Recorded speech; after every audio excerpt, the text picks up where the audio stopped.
Doctor Devesh Bhardwaj आप सभी का अपने YouTube चैनल हिंदी ज्ञान स्थली में हार्दिक स्वागत करता हूं। प्यारे साथियों, आपका अपार स्नेह और प्रेम जो लगातार मुझे मिल रहा है उसके लिए मैं आप सभी को हृदय तल की अनंत गहराइयों से कोटि कोटि साधुवाद व्यक्त करता हूं और उम्मीद करता हूं आपका यही प्रेम, यही स्नेह, यही आशीर्वाद मुझे आगे भी मिलता रहेगा। चलिए, हरिवंश राय बच्चन हमारा चल रहा था। एक मुक्तक मैंने आपको करा दिया। यहाँ पे दूसरा जो मुक्तक है वो ये है कि मैं स्नेह सुरा का पान किया करता हूँ, मैं कभी न जग का ध्यान किया करता हूँ। जग पूछ रहा उनको जो जग की गाते, मैं अपने मन का गान किया करता हूँ। प्यारे साथियों, पहला मुक्तक है, ये कह रहा है स्नेह सुरा। क्या कह रहा है? स्नेह सुरा। मैं स्नेह सुरा का पान किया करता हूँ। तो स्नेह सुरा में सबसे पहले कौन सा अलंकार है? रूपक अलंकार है बच्चों। कौन सा अलंकार है? रूपक अलंकार है। ठीक है, स्नेह सुरा में कौन सा अलंकार है? रूपक अलंकार है। यहाँ स्नेह को किस पर? स्नेह उपमेय पर सुरा उपमान का। किस पर? स्नेह उपमेय पर सुरा उपमान का आरोप किया गया है। एक और क्वेश्चन यहाँ पे बनता है, यहाँ उपमेय कौन है और उपमान कौन है? तो स्नेह उपमेय पर सुरा उपमान का क्या किया गया है? आरोप किया गया है। यानी प्रेम को मदिरा कहा गया है, मदिरा के समान माना गया है। तो मदिरा उपमान का प्रेम उपमेय पर क्या किया गया है? आरोप किया गया है, अभेद आरोप किया गया है। रूपक अलंकार क्या है? और जहां उपमान का उपमेय पर अभेद आरोप किया जाए। मैं अलंकारों में आपको पढ़ा चुका हूं। तो यहाँ पे रूपक अलंकार है, सुरा उपमान का स्नेह उपमेय पर अभेद आरोप किया गया है। ठीक है, तो कवि कह रहा है कि मैं प्रेम रूपी मदिरा का, है ना, मदिरा रूपी प्रेम का हमेशा पान किए रहता हूँ और प्रेम में मदमस्त रहता हूँ, डूबा रहता हूँ। जैसे लोग मदिरा पान करने के बाद मैं पी के टुन, तू पी के टुन वाली स्थिति में रहते हैं, मैं हमेशा प्रेम रूपी मदिरा का पान करके प्रेम रूपी प्रेम के नशे में मदमस्त रहता हूँ। ठीक है, प्रेम के नशा मतलब प्रेम की मस्ती में मदमस्त रहता हूँ। मैं प्राणी मात्र के प्रति प्रेम का भाव रखता हूँ और उसकी मस्ती में मदमस्त रहता हूँ। तो इसलिए मैं कभी न जग का ध्यान किया करता हूँ। ये संसार वाले लोग मेरे बारे में क्या सोचते हैं, क्या विचारधारा रखते हैं, क्या कहते हैं, इस ओर से मैं पूर्णतः निश्चिंत रहता हूं। तो इस कभी न जग का ध्यान किया करता हूं, इसमें कवि की जो है निश्चिंत छवि, है ना, निश्चिंत रहने वाली छवि निकल कर आई है। ठीक है, बेफिक्र कवि की जो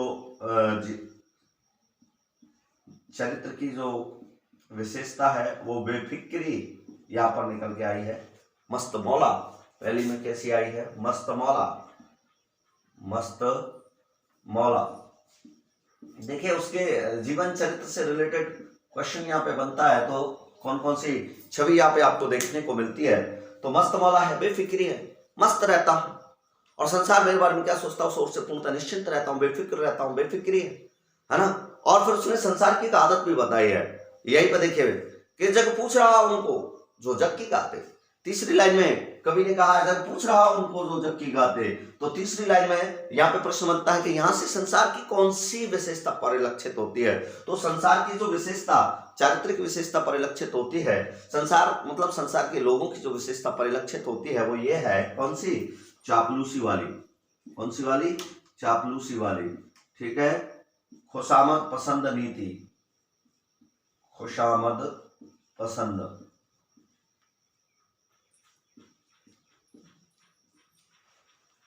संसार के लोग कैसे हैं? खुशामद पसंद है, चापलूसी पसंद है, झूठी प्रशंसा सुनना पसंद करते हैं। ठीक है, तो खुशामद पसंद, चापलूसी पसंद है। जग पूछ रहा उनको जो जग की गाते।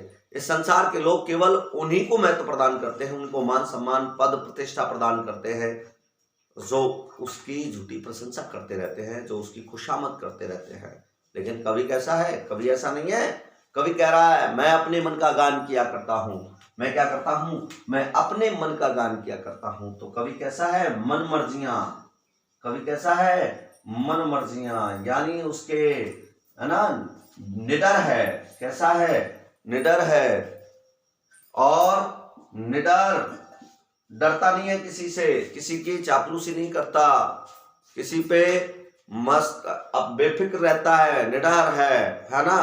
और यथार्थ अपने मन का गान किया करता हूँ, यानी जो वास्तव में मुझे दिखाई देता है और उसके प्रति मेरे मन में जो भाव आते हैं वही मैं लोगों के सामने व्यक्त करता हूं, चाहे किसी को अच्छा लगे चाहे बुरा लगे। तो यथार्थ वर्णन करने वाला है कवि, कैसा है? यथार्थ वर्णन करने वाला है, वो चापलूस नहीं है, ठीक है? कैसा है? यथार्थ वर्णन करने वाला है। अगला मुक्तक जो है कवि का, वो देखिए कवि क्या कह रहा है कि मैं निज उर के उद्गार लिए फिरता हूं, मैं निज उर के उपहार लिए फिरता हूं, है अपूर्ण संसार न मुझको भाता, मैं सपनों का संसार लिए फिरता हूं। कवि कह रहा है मैं निज उर के उद्गार लिए फिरता हूं। बेटा यहां पे क्वेश्चन बनता है, निज उर के उद्गार, निज उर के उद्गार, इससे क्या आशय है? निज उर के उद्गार से आप क्या समझते हैं? तो निज माने अपने, और माने हृदय के, उद्गार माने भाव या विचार। अपने हृदय के विचार के, अपने हृदय के विचार, अपने हृदय के ही भाव, यानी मुझे किसी दूसरे की कॉपी नहीं करना। कोई क्या कह रहा है इस विषय पे, कोई भी घटना देखने के बाद उस विषय पे दूसरे की क्या राय है मुझे उससे कोई लेना देना नहीं। उसे देखने के बाद मेरे मन में क्या भाव आते हैं, क्या विचार आते हैं, मैं उन्हीं को मौखिक रूप से लोगों के सामने व्यक्त कर देता हूं। मैं निज उर के उद्गार लिए फिरता हूं, निज उर के उद्गार लिए फिरता हूं। यहाँ पे कहने का तात्पर्य यह है बच्चे कि कभी कह रहा है कि जब भी मैं संसार में कुछ देखता हूं तो उसके प्रति मेरे मन में जो भाव आते हैं मैं उन्हें ही लोगों के सामने मौखिक रूप से व्यक्त कर देता हूं। मौखिक रूप से निज उर के उद्गार से तात्पर्य है इस संसार में जो कुछ भी मुझे दिखाई दे रहा है उसे मैं संसार के सम्मुख, जो कुछ भी मुझे दिखाई देता है उसके प्रति अपने ही हृदय के भावों को लोगों के सामने व्यक्त करता हूं। मैं किसी दूसरे की कॉपी नहीं करता, किसी दूसरे की नकल नहीं करता। इसके बाद इसने तुरंत कहा है मैं निज उर के उपहार लिए फिरता हूं, निज उर के उपहार लिए फिरता हूं। अब यहाँ पर उपहार से क्या तात्पर्य है? देखिए सीधी सी बात है, उपहार मतलब गिफ्ट। गिफ्ट आप किसी को देंगे तभी तो दिखाई देगी। मैं आपको बहुत अच्छी अच्छी बातें कह दूं लेकिन वो कभी मैंने आपको दिया नहीं कुछ, है ना? मैं आपको कहूँ बहुत अच्छी अच्छी बातें कहूँ, बहुत सारी ब्लेसिंग्स दे दूं, लेकिन मैंने कभी कुछ दिया नहीं आपको। आपके बर्थडे पे आया, बहुत सारी ब्लेसिंग्स दे आया, बहुत सारे वो, लेकिन बाद में आप गिफ्ट पैकेज खोलते ना एक दूसरे को, गिफ्ट पैकेज कौन क्या लेके आया, और उस गिफ्ट पैकेट को खोल रहे हैं तो सर के नाम से, तो वहां पे कोई गिफ्ट पैकेट ही नहीं होगा, कोई गिफ्ट पैकेज ही नहीं होगा कि गिफ्ट भी है। सर क्या दे गए? कुछ नहीं दे गए।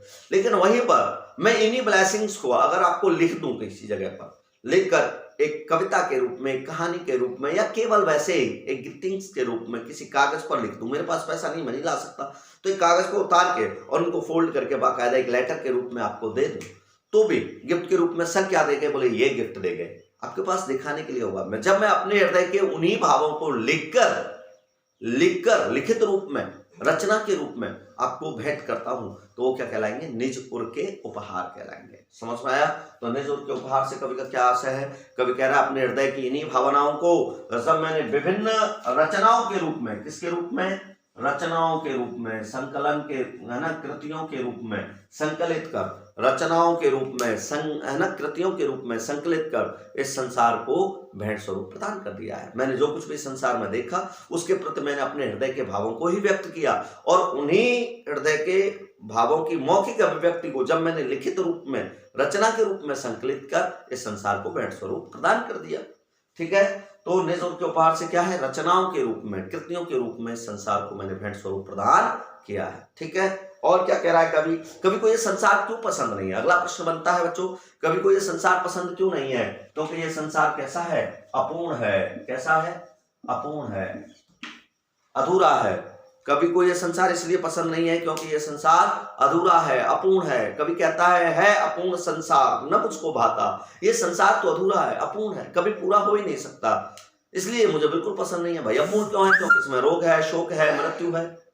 यहाँ किसी न किसी को कोई ना कोई रोग है, किसी न किसी को किसी न किसी प्रकार का दुख है, और कुछ भी नहीं है, पूर्णतः निरोगी है, पूर्णतः अशोक है। तो फिर भी लास्ट में उसको एक चीज और है कि यहाँ किसी का जीवन पूर्ण नहीं है, कब पता नहीं किसकी कब मृत्यु हो जाए। मृत्यु है तो किसी के जीवन की अपूर्णता की गारंटी नहीं ले सकते कि कब मरेगा, कब, है ना। तो इसलिए संसार कैसा है? अपूर्ण है। कभी कह रहा है ये संसार अपूर्ण है, ज्ञान भी किसी के पास पूरा नहीं है, बहुत सारे। और अपूर्ण है बेटा तभी हम है। सबसे बड़ी मजे की बात ये देखिए, जब तक हम अपूर्ण है तभी तक हम है। जिस दिन हम पूर्ण हो जाएंगे उस दिन हम नहीं रहेंगे, हम देवता हो जाएंगे, अगरबत्ती लग जाएंगी हमारे सामने, फूल मालाएं चढ़ जाएंगी, लिख दिया जाता है इनका जीवन पूर्ण हुआ। जिस दिन हम पूर्ण हो जाएंगे उसको भगवान मान लिया जाता है, उसको देवता मान लिया जाता है। इंसान तभी तक इंसान है, सांसारिक तभी तक है जब तक कि वो अपूर्ण है। तो कभी कह रहा है ये संसार अपूर्ण न मुझको भाता, ये संसार अधूरा है इसलिए मुझे बिल्कुल पसंद नहीं है। ठीक है, कवि को संसार पसंद क्यों नहीं है? क्योंकि ये अपूर्ण है, अधूरा है। फिर कवि क्या चाहता है भाई कि मैं सपनों का संसार लिए फिरता हूं। कवि क्या करता है? अपने सपनों का संसार लिए फिरता हूं। सपनों का संसार, सपनों का संसार से मतलब है सपनों का संसार। सपनों का संसार का मतलब है वो अपनी कल्पना में एक सुंदर संसार का निर्माण करता है। वह अपनी कल्पना में क्या करता है? एक सुंदर संसार का। सुंदर मतलब देखने में सुंदर। अरे देखने में तो सुंदर हो ही हो, तो वहां जीवन भी सबका सुंदर हो, सुखमय हो, आनंदमय हो। तो सुंदर संसार, सपनों का संसार लिए फिरता हूं से कवि का यहाँ पे क्या तात्पर्य है? सपनों का संसार लिए फिरता हूं से कवि का तात्पर्य है कि मैं अपनी कल्पना में एक ऐसे सुंदर सुखमय निरोगी संसार, मैं एक ऐसे सुंदर और सुखमय संसार का सृजन करता हूं। मैं अपनी कल्पना में एक ऐसे संसार का सृजन करता हूं, ऐसा संसार बनाता हूं, संसार ऐसा होना चाहिए। तो मैं हमेशा एक ऐसे संसार की कल्पना में जुटा रहता हूं जहां ना रोग हो, ना शोक हो, ना मृत्यु हो, और जहां के निवासी पूर्णतः निरोगी सुखमय जीवन यापन करते हो, आनंद में जीवन यापन करते हो। ठीक है, तो कवि कह रहा है कि मैं सपनों का संसार लिए फिरता हूं, अर्थात मैं अपनी कल्पना में विचरण करता रहता हूं। मैं कल्पना में मैं हमेशा एक ऐसे सुंदर सुखमय संसार की कल्पना करता रहता हूं, है ना, या कल्पना में ऐसे सुंदर सुखमय संसार का सृजन करता हूं जिसके प्राणी कैसे हो? निरोगी हो, पूर्णतः सुखी हो, और जहां मृत्यु का भी किसी को कोई दुख ना हो। ठीक है, अमरत्व को पाए हुए हो। तो ये यहाँ पे देखने को हमें मिलता है। इसका तीसरा हो गया ये। चौथा इसका ये है, कवि कह रहा है देखिए कि मैं जला हृदय में अग्नि दहा करता हूं, सुख दुख दोनों में मग्न रहा करता हूं। जग भव सागर तरने को नाव बनाए, मैं भव मौजों पर मस्त बहा करता हूं।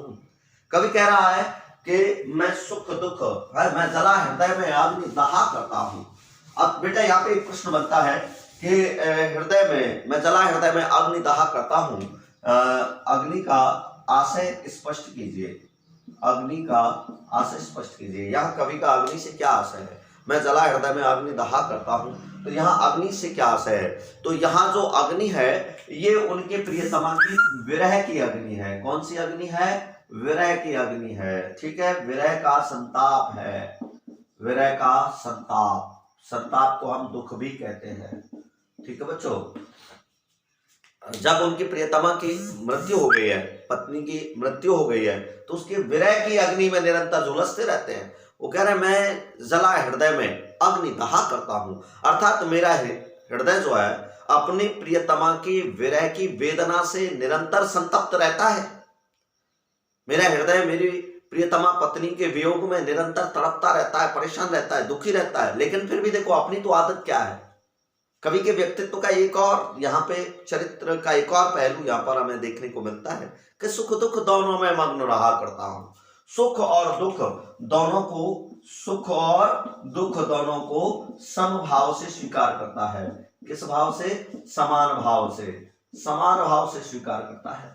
ठीक है, सुख दुख समभावी है, समान भाव से स्वीकार कर रहा है। सुख आए तो भी स्वागत है और दुख आए तो भी स्वागत है। सुख में उछलता नहीं और दुख में दाड़े मार के नहीं रोता। मैं सुख दुख दोनों में मस्त रहा करता हूं। ठीक है, मैं जला हृदय में अग्नि दहा करता हूं और सुख दुख दोनों में मग्न रहा करता हूं। मग्न रहा करता हूं, मस्त रहता हूं। सुख हो या दुख, मैं अपना जीवन कैसे गुजारता हूं? मस्ती पूर्वक गुजारता हूं। मस्त मौला, मैंने अभी आपकी उसकी प्रवृत्ति बताई है ना। अब उसने बताया है कि संसार के लोग कैसे हैं। इस संसार के लोग हैं कि जग भव सागर तरने को नाव बनाए। भव सागर, इसमें बेटा रूपक अलंकार है। क्या है? भव सागर में रूपक अलंकार है। कौन सा अलंकार है? रूपक अलंकार है। यहाँ भव को सागर का, सागर उपमान का भव उपमेय पर आरोप कर दिया गया है। ठीक है, सागर उपमान का भव उपमेय पर, उपमेय पर भव उपमेय पर सागर उपमान का क्या किया गया है? अभेद आरोप किया गया है।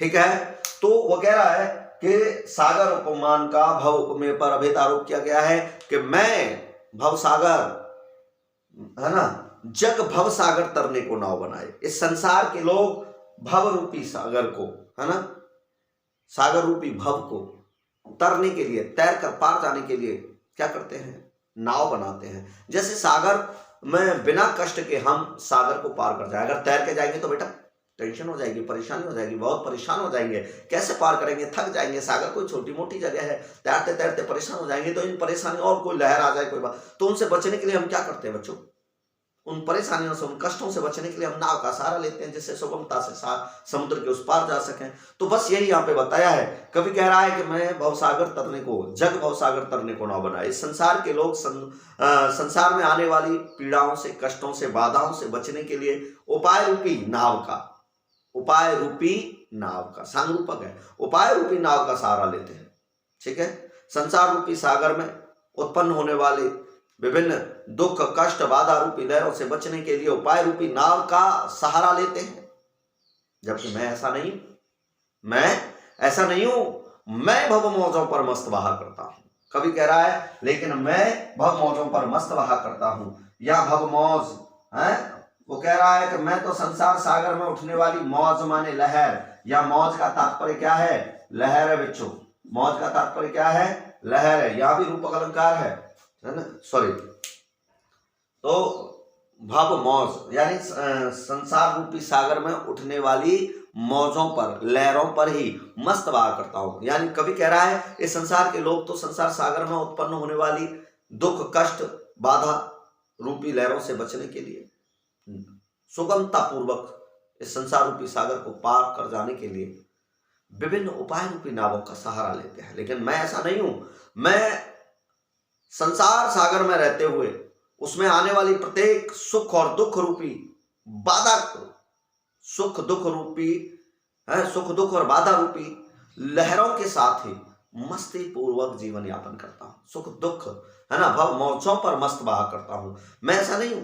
मैं संसार सागर में उत्पन्न होने वाली प्रत्येक सुख दुख रूपी लहरों के साथ ही मस्ती पूर्वक जीवन यापन करता हूं। मैं दुख और कष्ट और बाधा रूपी लहरों से बचने के लिए कोई उपाय नहीं खोजता, कोई उपाय रूपी नाव का सहारा नहीं लेता। मैं तो सुख आए तो भी और दुख आए तो भी अपने आप को मैंने तो लहरों को समर्पित कर दिया है, उन्हीं के साथ मस्त बहा करता हूं। मैं उनसे बचने का कोई उपाय नहीं खोजता। ठीक है, यह भव का तात्पर्य बेटा सागर हम बता देते हैं, लेकिन असल में भव का जो अर्थ होता है वो होता है जन्म मरण का चक्र। ठीक है, जन्म मरण का चक्र जो होता है। अब जन्म मरण का चक्र कहाँ होता है, इसी जीवन संसार में ही होता है, इसलिए जन्म मरण का चक्र यहाँ होता है, इसीलिए संसार को हमने सागर कह दिया है। वैसे भव का बिल्कुल सही अर्थ अगर वो पूछ लेता है, क्वेश्चन बनता है भव का आशय है, तो भव का आशय है जन्म मरण का चक्र। अगर ये ऑप्शन दिया है तो यही राइट माना जाएगा, ना कि भव का आशय संसार माना जाएगा। ठीक है, फिर मिलते हैं अगली वीडियो में साथियों। तब तक के लिए मैं डॉक्टर देवेश भारद्वाज आपसे लेता हूं विदा। वीडियो कैसी लगी, अच्छी लगी तो अपने लाइक और कमेंट्स के माध्यम से मुझे जैसे आप सूचित करते आ रहे हैं वैसे सूचित कीजिएगा, और इसको अधिक से अधिक साथियों के साथ शेयर कीजिए, साझा कीजिए, और हो सके तो सब्सक्राइब करना। धन्यवाद। वंदे मातरम।